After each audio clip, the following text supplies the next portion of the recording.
आज हम भारत के उस अतीत की गहराई से पड़ताल कर रहे हैं जो लिखे हुए इतिहास से भी लाखों साल पुराना है। जी।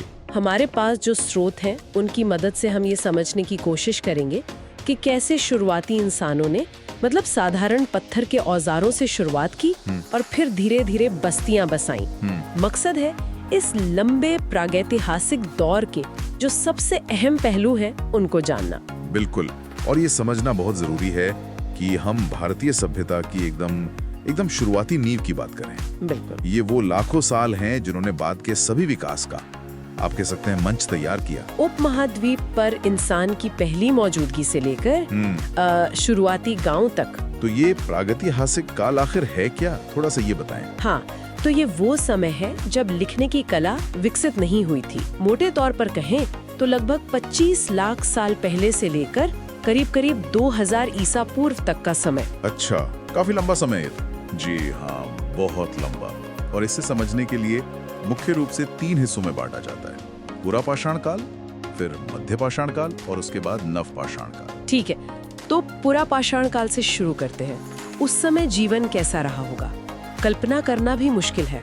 बिल्कुल, आप सोचिए, लाखों साल पहले का भारत, घने जंगल होंगे, बड़े बड़े जंगली जानवर और इंसान जो पूरी तरह शिकार पर और कंदमूल इकट्ठा करने भर ही निर्भर थे। और उनके औजार वो कैसे थे? औजार पत्थर के बने होते थे, लेकिन बहुत ही साधारण, जैसे हाथ की कुल्हाड़ी, हैंड एक्स जिसे कहते हैं, शायद काटने या जमीन खोदने के काम आती होगी, और खुरचनी यानी स्क्रेपर, जिनसे जानवरों की खाल वगैरह साफ करते होंगे। और इनके सबूत कहाँ मिले हैं भारत में? कई जगह मिले हैं। दक्षिण में तमिलनाडु में अत्तिरमपक्कम एक बहुत पुरानी साइट है, और मध्य प्रदेश में भीमबेटका तो खैर विश्व प्रसिद्ध है। हाँ, भीमबेटका का नाम तो सुना है। वहाँ तो गुफाएं हैं शायद। जी, गुफाएं हैं, और वहाँ की बात वाकई खास है। जैसा आपने कहा, वहाँ सिर्फ औजार नहीं मिले, उन गुफाओं की दीवारों पर हजारों साल पुरानी चित्रकारी मिली है। कुछ चित्र तो 30,000 साल से भी ज्यादा पुराने माने जाते हैं। 30,000 साल? हाँ, इनमें शिकार के दृश्य हैं, लोग नाचते हुए दिखाए गए हैं। तो ये महज औजार नहीं है, ये उस दौर के इंसानों की सोच, उनकी दुनिया, उसे देखने का उनका नजरिया दिखाते हैं। ये कला बताती है कि भाई रचनात्मकता और शायद संवाद की इच्छा, ये कितनी पुरानी चीज है। कमाल है। अच्छा, फिर मौसम बदला, हिमयुग खत्म हुआ, तब आया मध्य पाषाण काल, यही ना?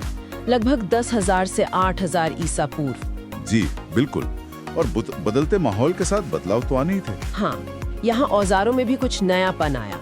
माइक्रोलिथ्स का जिक्र आता है। सही कहा, माइक्रोलिथ्स यानी बहुत छोटे नुकीले पत्थर के ब्लेड। ये एक बड़ा तकनीकी बदलाव था, और ये छोटे औजार बड़े काम के थे। इनसे भाले, तीर की नोक जैसे ज्यादा जटिल हथियार बनाना मुमकिन हुआ होगा। अच्छा, जो बदलते माहौल में शिकार के शायद नए तरीकों की ओर इशारा करते हैं। लेकिन क्या सिर्फ औजार बदले या जीवन शैली में भी कुछ फर्क आया? हाँ, यही ज्यादा दिलचस्प है। जीवन शैली में भी बदलाव के संकेत मिलते हैं। कुछ जगहों पर जानवरों को पालतू बनाने की शुरुआती कोशिशें दिखती हैं। अभी पूरी तरह से नहीं, पर शुरुआत।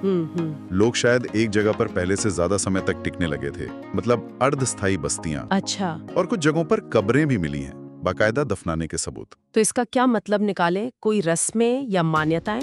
हो सकता है ये शायद मृत्यु के बाद जीवन या किसी तरह की सामाजिक रस्मों जैसी मान्यताओं की तरफ इशारा करते हैं। राजस्थान में बागोर जैसी जगहें हैं, जहां से पता चलता है कि वो शिकारी संग्राहक समाज अब धीरे धीरे खेती और पशुपालन की तरफ भी देख रहा था, प्रयोग कर रहा था। तो ये एक तरह का ट्रांजिशन, एक संक्रमण काल था, एकदम से क्रांति नहीं हुई। बिल्कुल नहीं, क्रांति नहीं थी। ये दरअसल हिमयुग के बाद बदलते पर्यावरण के साथ तालमेल बिठाने का, एडाप्ट करने का दौर था। बसे हुए जीवन की तरफ ये क्रमिक छोटे छोटे कदम थे।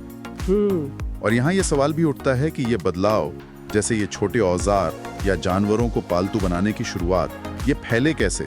हाँ, मतलब क्या ये विचार एक जगह से दूसरी जगह गए, या फिर अलग अलग जगहों पर लोगों ने खुद ही ये तरीके विकसित किए? स्रोत इस पर अलग अलग संभावनाएं दिखाते हैं। इस पर अभी और शोध की जरूरत है। समझ गई। और फिर आता है नव पाषाण काल। इसे तो क्रांति कहा जाता है अक्सर।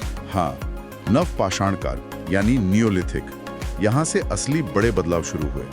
ये एक तरह का गेम चेंजर था। अब इंसान सिर्फ शिकारी संग्राहक नहीं रहे। नहीं, अब वो किसान और पशुपालक बन गए।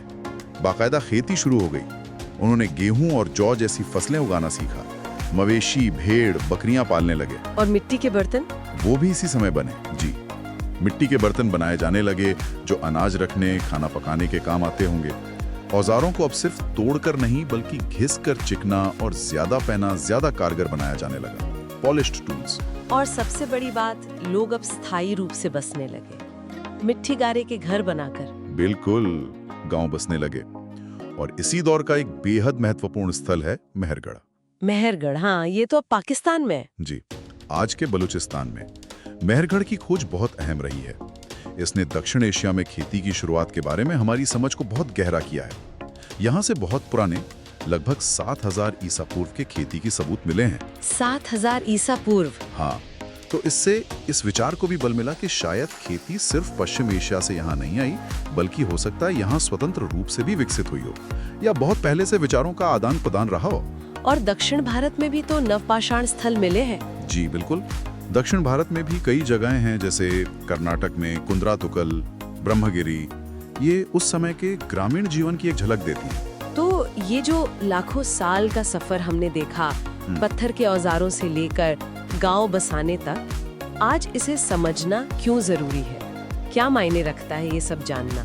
देखिए, मेरे ख्याल से ये हमारी अपनी जड़ों को समझने जैसा है कि हम कहाँ से आए हैं। पत्थर के साधारण औजारों से शुरू करके धीरे धीरे खेती करना, गांव मसाना, ये सिर्फ तकनीकी विकास की कहानी नहीं है। ये मानव समाज के विकास की, हमारी सोच के विकास की और बदलते हालात में ढलने की हमारी क्षमता की कहानी है।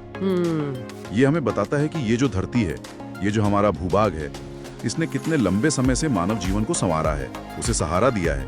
हमारी पहचान, हमारी नई चीजें इजाद करने की क्षमता यानी इनोवेशन, और जिंदा रहने का हमारा संघर्ष, इन सब की कहानियां कहीं ना कहीं इन प्राचीन परतों में छिपी हुई हैं। हाँ, ये बात तो है। तो हमने एक तरह से देखा कि कैसे लाखों सालों में इंसान ने अपने औजार बदले, जीने का तरीका बदला और आखिरकार गांव बसाए। बिल्कुल, और ये समझना जरूरी है कि ये जो प्रागैतिहासिक नींव है, इसी पर बाद में सिंधु घाटी जैसी शहरी सभ्यताएं बनी और आज का भारत खड़ा है।